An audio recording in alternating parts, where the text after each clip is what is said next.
আজ আমার সমস্ত বিষয়টাই শুধুমাত্র ছেলেদের জন্য। কথাগুলো কিন্তু খারাপভাবে নেবে না। বলছি কি, যদি তুমি একটি সাধারণ দেখতে মেয়েকে বিয়ে করো, তবে তোমায় মন থেকে মেনে নিতে হবে যে তোমার বউ অপরূপা সুন্দরী নয়। আবার যদি তুমি একজন সুন্দরী স্টাইলিস্ট মেয়েকে জীবনসঙ্গী করো, তবে তোমার পকেট যেন ভর্তি থাকে তার নজরে রাখতে হবে।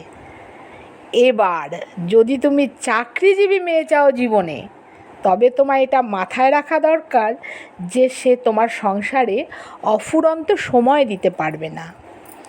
কিন্তু যদি তুমি একজন প্রকৃত সংসারী নারীকে জীবনসঙ্গী হিসেবে বেছে নাও, তবে এটা জেনে রেখো, সৌন্দর্য বা আর্থিক সহায়তা হয়তো তুমি পাবে না, কিন্তু তোমার সব রকম পরিস্থিতিতে তাকে তুমি অবশ্যই পাশে পাবে।